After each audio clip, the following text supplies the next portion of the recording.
Hi everyone, welcome back to the Toffee Blues, your source for all things Everton. My name's Stephen, and Everton have just beaten Arsenal 2-1. You will have seen my reaction video on the channel as well, instant match reaction, and this is going to be a quick player ratings video. Yeah, it's going to be a tough one. A couple of players I thought could have done better. A couple of players were just outstanding, really were. Well, we'll start off with the goalkeeper anyway, Jordan Pickford. And in my opinion, he was Everton's worst player today. Especially, when we were hanging on for that the win at the end of the game. There was a couple of chances Arsenal could have got an equaliser. And my heart was doing somersaults every time the ball went into the area with him. He just doesn't fill me with any confidence. And especially after Ronaldinho having a good game against Leicester, I don't like to question Carlo Ancelotti. There's obviously a reason he's the manager and I'm not. But I wouldn't have played Jordan Pickford today, and I'm sure there's a lot of people who agree with me. I do think in midweek against Man United in the Carabao Cup, it does need to be Ronaldinho. He's just such a safe option. He's got the safe hands, he's commanding, he makes the defence play better. Everything about him so far, what we've seen, has just been fantastic. And you can make the argument that he's only played a couple of games, but I mentioned during the game, if you play Ronaldinho in a couple of games and he plays well 100% of the time, you can play Jordan Pickford in a couple of games and he'll only play well 50% of the time. That seems to be the common thing at the moment. And yeah, I think not good enough from Pickford today. Obviously, he didn't do anything too costly, but he could have. And there was a couple of times he come out, didn't claim the ball. He doesn't hold on to the ball enough for me. And for this video, I'm going to give him a 5. Moving on to the right back, who's Mason Holgate. Yeah, pretty decent performance from Mason again. He was good. He didn't make some of the bursting runs that we saw in the last couple of games, but he was a good option, and he did help us, keep out a couple of what I thought could have been certain Arsenal goals. I thought he played really well, and I'm going to give him a 6 in this video. Just a pretty decent performance from him. I don't think he did anything outstanding, but I think he did what he did well. You could maybe make an argument for a 7 as well, actually, because he obviously, there's a couple of players in the team who did the same thing as him, had the same sort of performance. So, yeah, I think for that I'm going to give him a 7. I'm doing this completely off the cuff. I'm doing it based on what I've seen. I don't want to think about it too much. I want to just give my opinion of how I saw the players play in 90 minutes without watching it again. And obviously this is an instant one. Moving on to Michael Keane. I thought Michael Keane was outstanding today. For me, when we're missing Seamus Coleman, obviously Gylfi Sigurdsson played well, who we'll move on to, but Michael Keane is captain material for me. He just seemed to really help coach Ben Godfrey through the game. He was a really safe option at the back. He's getting better every game. And obviously he's added a few goals to his game this season. It's just been a good all-round season for Michael Keane. I've been really pleased with him. Yeah, really happy with Michael Keane, and I'm not sure that everyone will rate him as highly as I do in the game, but I am going to give him an 8. I think he was brilliant today, and I was really happy with his performance. Moving on to Yerry Mina, obviously the goal, got the goal, the winner. Everton's second goal scorer in the game from a corner in the 45th minute, and I think that'll go down as one of the most important goals of our season. That one, we needed that, and the fact that we were 1-1 with Arsenal. Arsenal started to get a foot back in the game, and Yerry Mina to pop up from a corner there and get a really good header.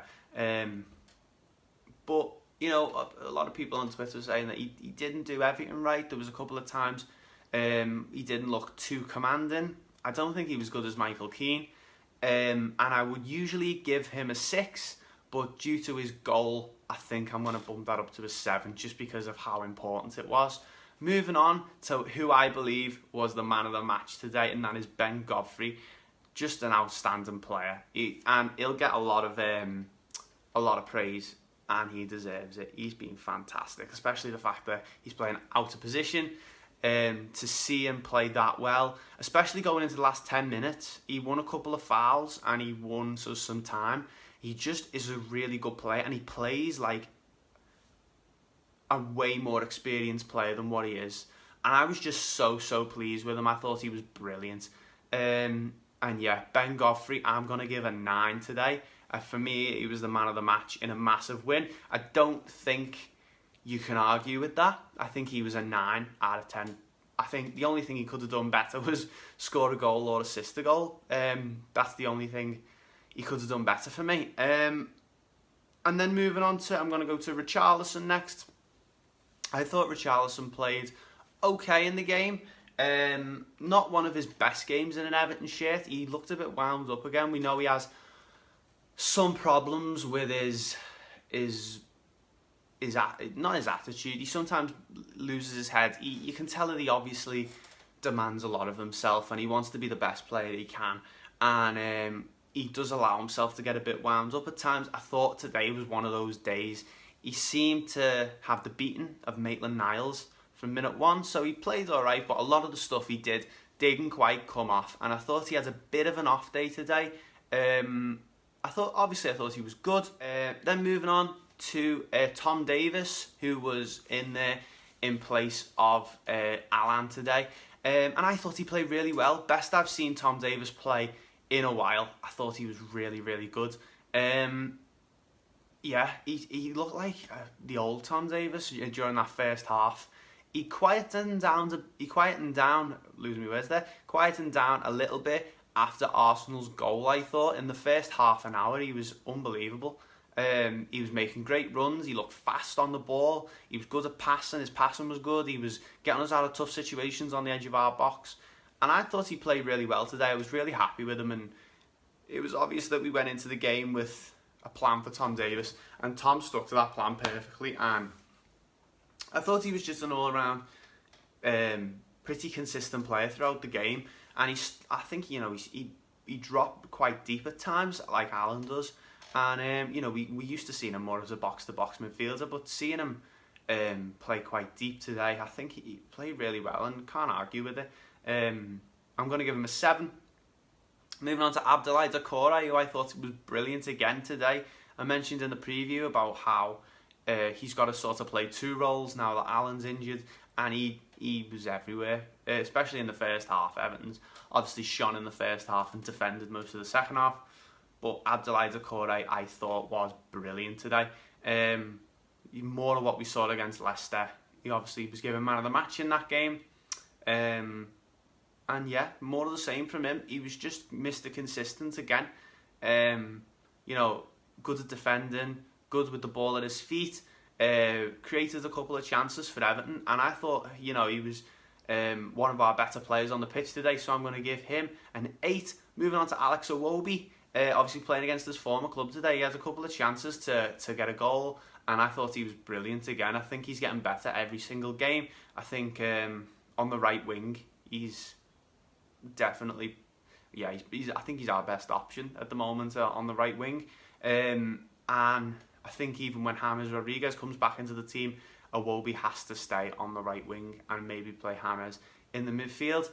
And he seemed, his crossing was a bit better today. I'm a big critic of his crossing. He doesn't seem to beat the first man too often, but he did contribute really well to the first goal. That obviously Dominic Calvert-Lewin was unlucky not to get credited with it, but it did look like it was going wide when Rob Holding got the touch. And yeah, I was happy with Iwobi. He seemed to, do his job up and down the wing, tracking back. A lot of energy in him, and gave a lot more going forward than he usually does. So I'm going to give him an 8. Moving on to Gylfi Sigurdsson, and I thought Gylfi Sigurdsson was fantastic today. And we've seen it with him with the captain's armband recently. He's a lot more commanding, and he's better with his feet. He plays a couple of really neat and tidy passes, and he's not giving the ball away as much. And I thought he was brilliant today. He led by example. We obviously seen him taking instructions from Ancelotti and passing on to the team. And then I'm really pleasantly surprised by him. And yeah, just really happy that he seems to have he's got a good attitude, Gylfi Sigurdsson, he always has, and the fact that he's been out of the team, come back in, to see him play well when he's come back in, it just really fills me with a lot more faith in him when he does play, because obviously he's been through a pretty bad spell at Everton. Last season in particular, he wasn't great. And yeah, in the games he's played recently, you can't really argue with him. He really helped Tom Davies through the game. Played some good passes, and I think all of our midfield three there with Sigurdsson, Decore and Davies really bunched together to make up for the injured Allen. So yeah, really happy with Gylfi Sigurdsson. I'm going to give him an 8 as well. And then moving on to Dominic Calvert-Lewin, who I thought was brilliant today. He does a lot more than score goals now. We talked about him last season before Ancelotti came in, where he was doing everything except scoring. And obviously he's added lots of goals into his game this season. But it's really good to see that he hasn't lost the other sides of his game while scoring goals. He's all over the pitch. He's good at defending when he has to. When we were defending the ball in the last 10-15 minutes, he was really good. And obviously he had a couple of chances to score. He had a really good shot on his left foot that Leno made a really good save for, which that could have been a goal. But yeah, Dominic Calvert-Lewin was ace again. Really, really good. I'm going to give him an 8 for this video. He's had better games, but he's definitely had worse games than that. He was good, and he was commanding up front. He was good against Arsenal centre-backs. So yeah, I'm going to give him an 8 out of 10. And we made a couple of substitutes in the last couple of minutes. I just want to give a shout out to Seamus Coleman, who came back into the team. It was good to see him come back into the team and lead the lads to victory in the last few minutes. He was commanding when he came on, and yeah, Seamus Coleman was good. Cenk Tosun made an appearance as well. I don't even think he touched the ball, if I'm being honest. And there's probably another sub that I'm forgetting about. John Joe Kenny, that's it. And obviously came on as a left winger, which was surprised. And but yeah, we've seen it in the last couple of games. He's brought on John Joe Kenny. But yeah, that's going to be it for this one, guys. Let me know your player ratings. Obviously, as Owen would say, football's all a game of opinions, isn't it? So, yeah, leave your comments down below. Tell me what you thought of the game. Leave us your player ratings. Tell me, do you think I'm wrong? Do you think I'm right? Would you give Ben Godfrey man of the match the same as I did? And yeah, thank you very much for watching. And until the next one, I'll see you later.